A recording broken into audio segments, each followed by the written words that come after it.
Welcome back to the show, everybody. Check out these headlines. Why have we got a crypto bloodbath? We may have the answer and so much more. Somebody roll that beautiful intro.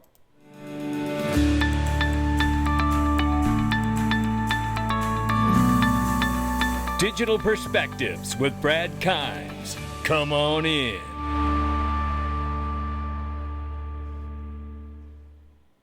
Welcome back to the show. You can follow us on Twitter, YouTube, and digperspectives.com for exclusive content. Right now, $2.14 trillion market cap for crypto. You heard that right. 2.14. Whoa. What's going on? The market itself is off by almost 4%. 55,700 for Bitcoin right now, ladies and gentlemen. Yes, off by 9% on a 7-day. Ethereum, 2,900, below 3,000 for the first time in a long time. Off by 14% on the 7-day. USD Tether's at $112 billion plus market cap. USDC's at $33 billion. You can see that growing. XRP, 42 to 41 cents now. We're off by 5.1 in the 24 and 11.7 on the 7-day. Range of price between 39 cents and 45 cents, sitting at 42. Now, I will tell you that if you are interested in buying the dip, I Trust Capital is a great way to consider that, because you can buy tax-free crypto with your IRA with I Trust Capital. And buying at these kind of dips, imagine what the returns could be. Not financial advice. Check it out and see if it's right for yourself. Click the link to my sponsor below. Let's take a look at this. Yes, it is true. I, too, bought the XRP dip. Yeah, baby. I ain't scared. If you're scared, say you're scared. Because in the last hour alone, this was on yesterday, $110 million liquidated from the cryptocurrency market cap in 60 minutes. How about that one? A lot of people are blaming the German parliament along with the Mt. Gox and dumping the Bitcoin back into the market because Germany has Bitcoin and they've been selling it. German parliament member Jonah Cotter says government selling Bitcoin is not sensible. She thinks they should hold it and save it as a strategic reserve currency. But a lot of people are blaming the German government selling their Bitcoin and Mt. Gox as the reason for the recent downturn in the market. However, I want you to watch this video very quickly here. Shout out to Egg Red Crypto for sharing this from Thomas Crollo. Listen to this. Bitcoin just crashed down to $53,000. It looks absolutely horrible. And our trade on Ethereum, which is currently a $2.3 million trade, is currently sitting at minus almost $300,000. And as you might remember, this trade was plus $400,000. So it's a $700,000 difference in literally a few weeks. But am I panicking right now? And the answer is no. I'm scaling this trade. And as you can see, I just bought more right here, and I still have more orders to be filled. Am I crazy? And the reason is no, I'm just intelligent. So here's the reason. Why is it dumping? Number one, it is because of Mt. Gox fear, and the German government is dumping their Bitcoin on the open market instead of the OTC. And even the German member of parliament came out and said, what the hell? So this is the reason, which means it's short term. Even Kiyosaki came out and said, yeah, it's going to be the mother of all crashes. But ultimately, he also said that Bitcoin is going to $10 million a coin, like it or not. So this is an opportunity. And even if you look at liquidations, there isn't that very much of liquidations.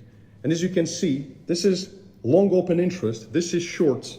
It's disproportionate. So if Bitcoin goes back to 70K, there's going to be $12 billion worth of shorts being liquidated. This is what market makers want to do. And if you look at miners, they have capitulated as well. So we are close to the bottom in the vicinity. And do you really want to exit right here in the cycle before the parabola actually begins? Please, don't be stupid. Bitcoin just... You know, Egg Rag Crypto agrees with him, and don't be stupid, and it's not financial advice, but I think he makes some very, very key points worth considering and factoring into your own thoughts, no question. But again, not financial advice. Stuart Alderati thanks to Point Zero Forum for organizing the great panel in Zurich this past week, as he explained good regulation when consistently applied leads to predictable results. Unfortunately, the U.S. fails that test miserably compared to its global counterparts. You know, Stuart has been laying it down from day one about what's missing, and we need that regulation. We're closer than ever, and I know it feels like we're not because of current market conditions. But remember, FIT 21 has already passed the House in a bipartisan way, in a very big bipartisan way. I want to float this to you because I actually floated this point in the Week in Review. Shout out to Caleb and Brown and Sam for being a part of that. But think of this for a moment. Currently in the U.S., we know that the FIT 21 has passed the House with huge bipartisan support. It's currently waiting in the Senate to go through there. If it goes through there and then signed on the president's desk, that makes it law. But we know the current administration in the United States, Biden administration, has been hugely negative on crypto. However, this week, we know that the Biden administration is meeting with Mark Cuban and other crypto advocates about what they can do to deal with the issue that they have taken such a negative crypto stance. So, understanding that Donald Trump has come out to win over the crypto voter and the younger audience there, he has the crypto vote. So, it actually puts the FIT 21 bill in a very good place.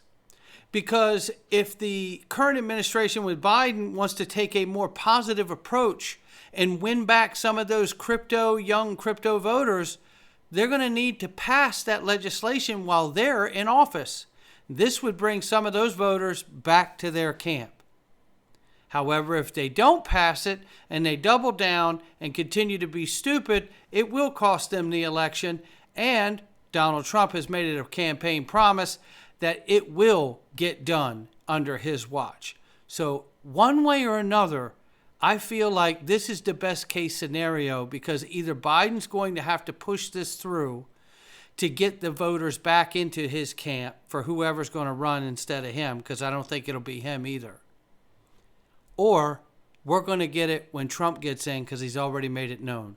So this really puts us in the best possible position, I believe, that we have ever been in when it comes to getting regulation. Now, we'll have to see, but that's what it looks like at this point. I want to remind everybody here, Solicitor General under Obama, Donald Verrilli, says regulators are deliberately debanking crypto. This is the same gentleman who overturned the Chevron doctrine, who is now going after the Federal Reserve for not issuing master accounts to people like Custodia Bank and Caitlin Long. And this is absolutely what's happening here. It has been a concerted effort to debank the crypto industry. This is what it means to back special interests and the big banks. This is what it means when you see master accounts get denied for Caitlin Long and Custodia Bank, but they get approved for Randy Quarles, a former Federal Reserve president. How about that? We see this, it's official. Senate AG Dems and Senate AG GOP have posted a hearing for next Wednesday on oversight of digital commodities. And this is with Rostin Benham as the only witness. This will probably be a general crypto hearing as opposed to being specifically about Senator Stabinov's legislation. Can't wait to get what we can from that particular hearing. We will see. All right, let's take a look at this right here. This is Ripple partner Volante discussing payments as a service. And not a ton to grab out of this other than they're preparing to bring, this en masse to the banking system. So we need to know that. And I'm just going to keep moving for sake of time in the video. However, this is really legit right here. TradFi, traditional financial players are getting into crypto while you're getting out. Take a quick listen. Of the Council Network. There you go. Teeing you up nicely. Yeah, the thing that will happen by this time next year is we will knock down this really strict split between crypto native and TradFi.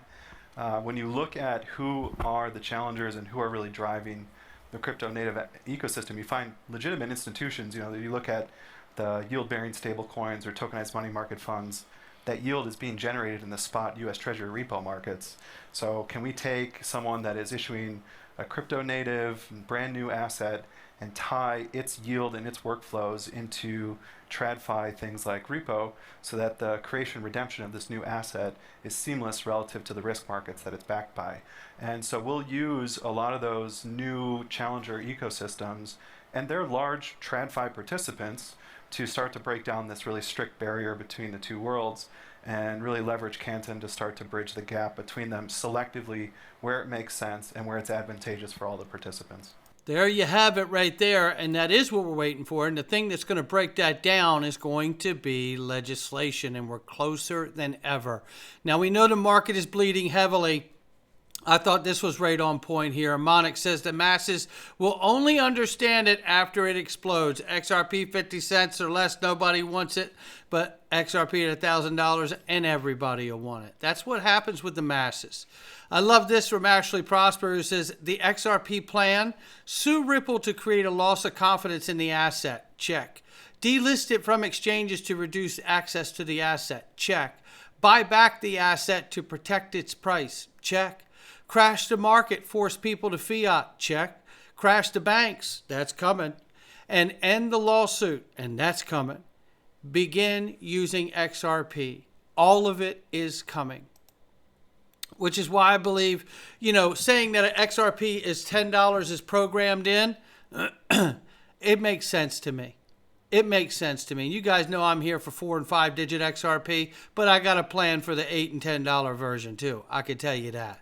You can bet your ass on it. Dark Defender says, let's get right down to the numbers and where we're at today.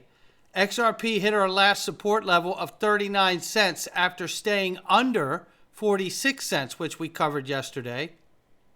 He calls 39 cents point of control, POC, green dotted line, the price level where most trades took place since 2014. And surprisingly, Bitcoin's point of control is at $1,522. So, considering Bitcoin, XRP is closer to the point where most of the trade occurs. Bitcoin is far away from its point of control. XRP daily and weekly RSI are at the bottom and oversold. Monthly RSI at the same level as March 2020 and November 22.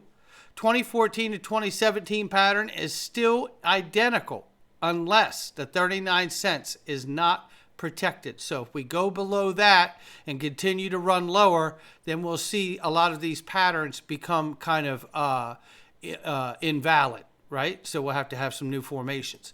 So let's take a look at this here from XRP Captain. Says XRP is printing a similar pattern, but in a bigger version. Fractal also looks similar. Explosive move to $1.18 is on the horizon, and that is in light of the retracement we see. If you go back here in history's past, you can see where we have these dips down before they end up breaking to the upside. He's showing here that we're having this dip down, and that potentially could be a mirror of where we're about to go. So things are super exciting, even though the market is turning down. That's what we're seeing right now. And again, another chart here. Shout out to Lund and XRP, and it says in 2017, before gaining 70,000% in only 240 days, XRP dipped below a 3-year line support before being the top performing digital asset in 2018. Did we just witness the final shakeout on the XRP chart? Again, citing that same dip down back in 2017 that we saw it break that formation, and here we are breaking that formation again. Could that be us on the precipice of another enormous breakout? We do not know the answer. We're asking the question because it's not financial advice from me or anyone else. It's just my digital perspectives. I'll catch all of you on the next one.